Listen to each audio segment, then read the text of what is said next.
Probably figured out it runs parallel to Kinghorn Street.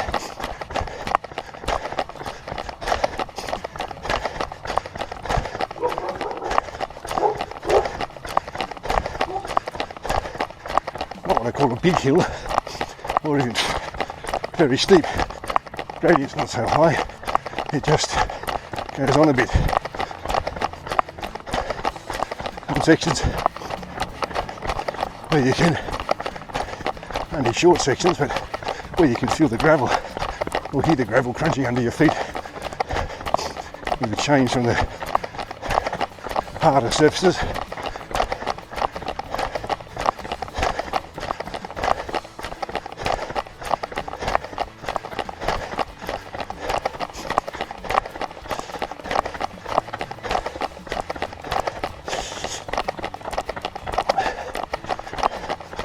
Because no one knows who owns it,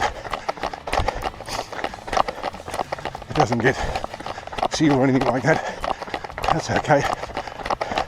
Except for the potholes like that one.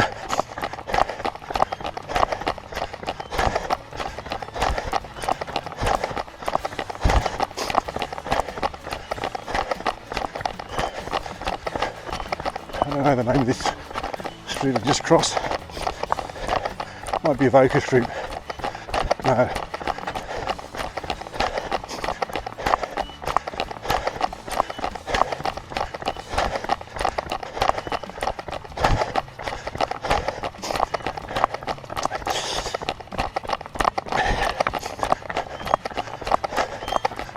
I wasn't having any bad dreams about whether I'd make this hill or not.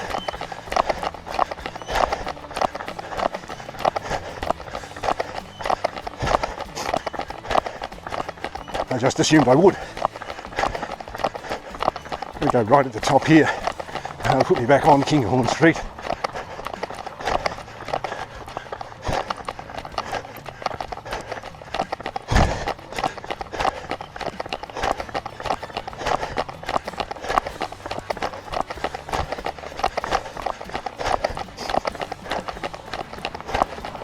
That's called Kenmore Street. Be aware if you're down there at the bottom near the river, there's an aggressive magpie at the moment. Nesting season and all that. And be careful, he does swoop.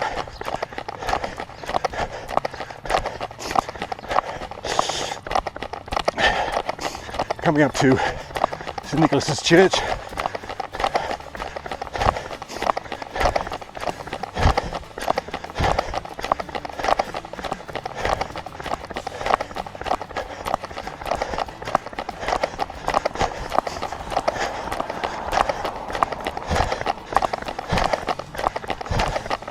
A little bit of a rise there, and now down the other side.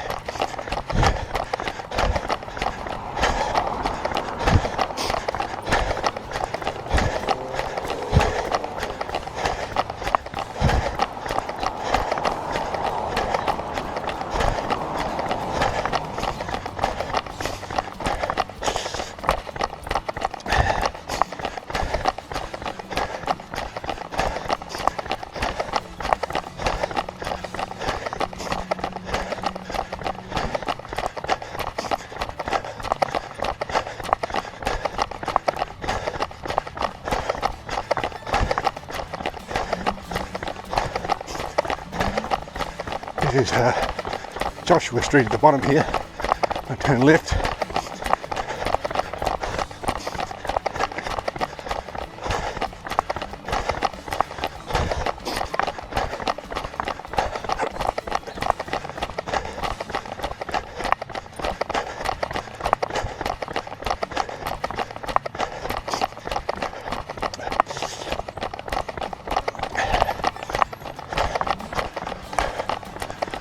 Onto Joshua Street.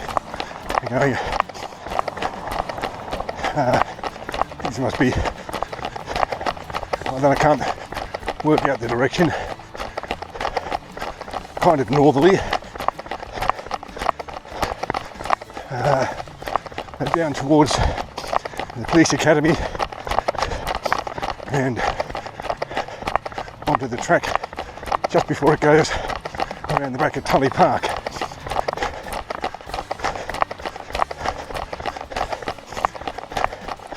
And no hills here either.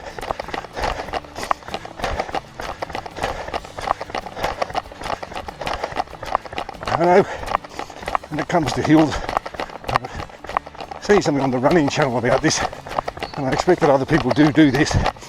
You find a hill, if you're doing your hill training,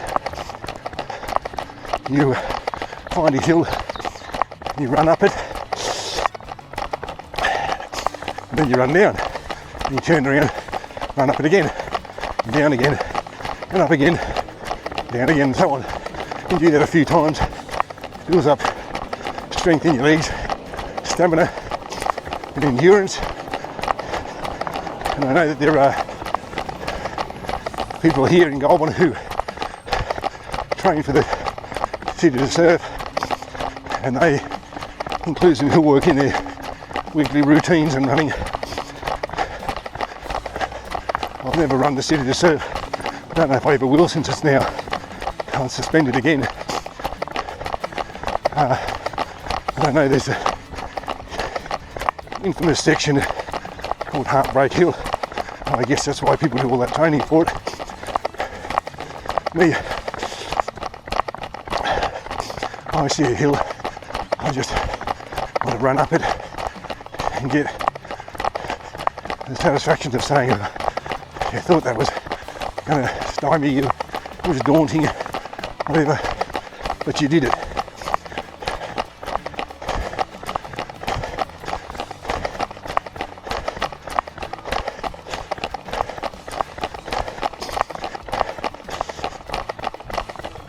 No, mate. Hello, puppy.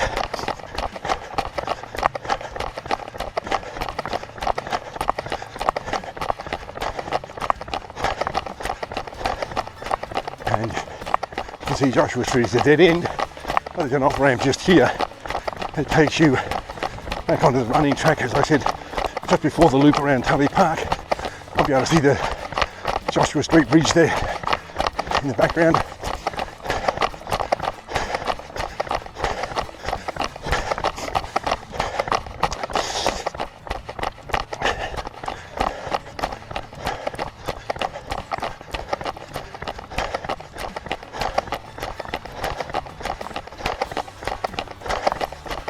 My daughter, who lives in Sydney, well, both of my daughters live in Sydney, but one of them came across some photos I'd posted from Parkrun back in around February. Shows you how much notice she takes of things I do. No, that's okay. But anyway, she came across these photos I posted on Parkrun, I think, February, maybe March, and I'd just done the big sprint up the zipper, as we call it, to the finish line, and I was kind of doubled over a little bit, trying to catch my breath.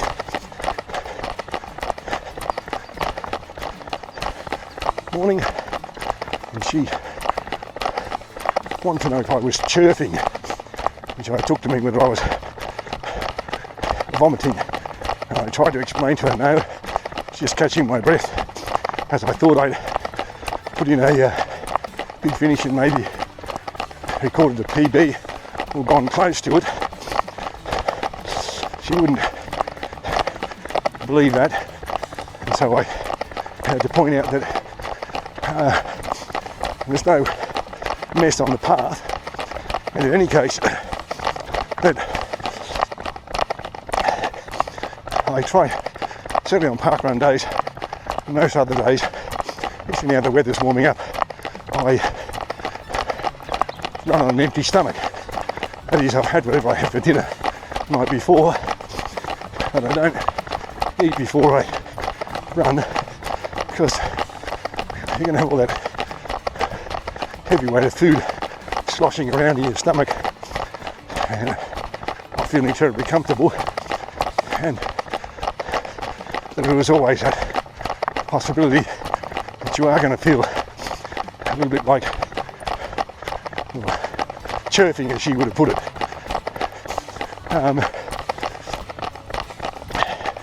And in any case, for me, when I get back, like this morning at the end of this run, it'll be around 7:30, I guess.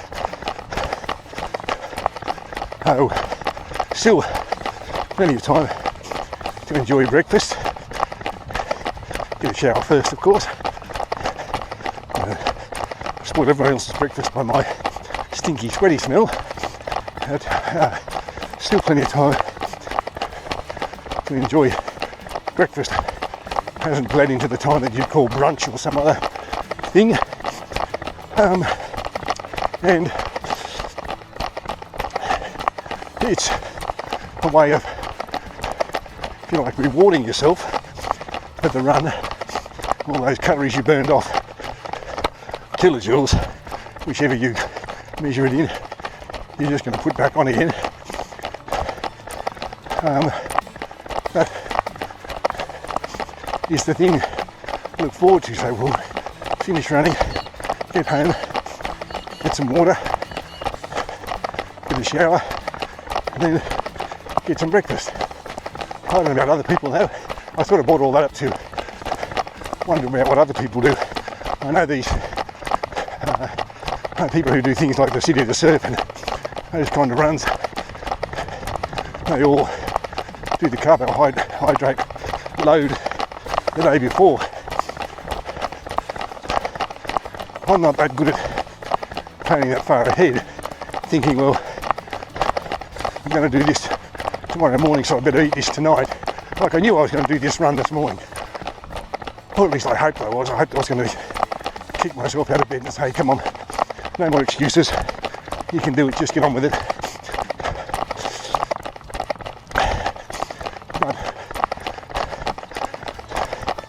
I didn't think, oh, you're going to do that run tomorrow, so you better eat this. I just ate whatever we had. And I hope that it gives me enough energy to get around.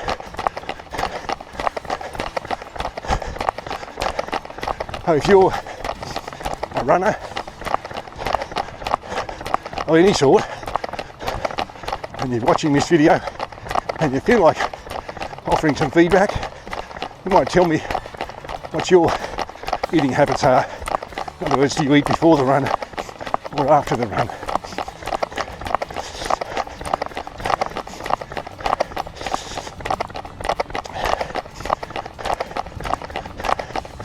Morning. We're still on the subject of eating. 3 park runs in Launceston in Tasmania. The biggest one, I guess, is the Launceston Park Run. You don't know Launceston, no good me telling you much about it, except it starts off behind the UTAS Stadium where they play AFL. But what's it got to do with food is at the end, next to the timekeeper, they have somebody has a bag of snakes. And everybody who finishes, who wants one, gets the snake. So you get a little sugar hit. It's a nice little touch. One of the park runs I go to in Brisbane when I'm allowed to go up there. I have a son who lives there. In the really hot summertime up there, their park runs start at 7 o'clock in the morning, and it's hot and humid even then in Brisbane. They have either a sprinkler running or somebody gives you half a Zupa Duper, again, to cool down with, and with the sugar hit, and nice little touches. Now, I'm not suggesting anyone else has to do that.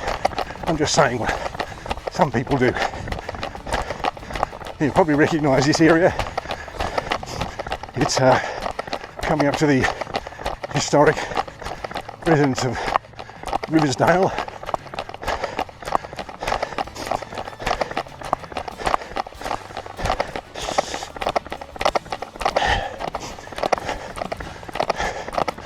And then along Maud Street, in front of the jail,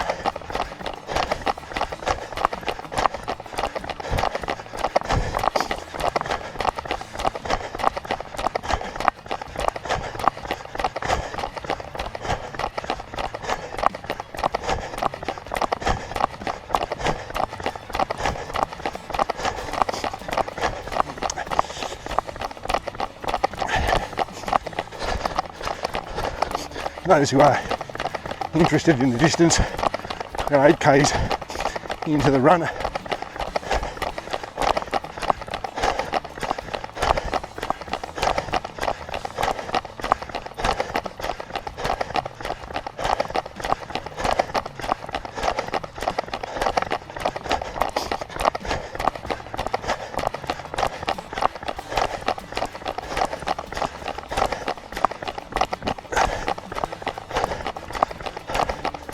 One of my sons, I have 4 boys and 2 girls. The youngest boy, by the way, is 35 and he lives at home at the moment. He's a GoPro man, keeps lending me or giving me his old GoPro cameras. He was asking me the other day about whether I'd wear a GoPro on my head rather than on my chest. I guess you have some sort of harness thing you wear it with, and I said to him I wouldn't do that because I got a hat on in the first place to absorb some of the sweat, and we just feel a bit weird for one thing, but secondly our heads sort of moving up and down a bit, going side to side, and I reckon if you had to watch too much of that footage, it might make you a bit seasick as well.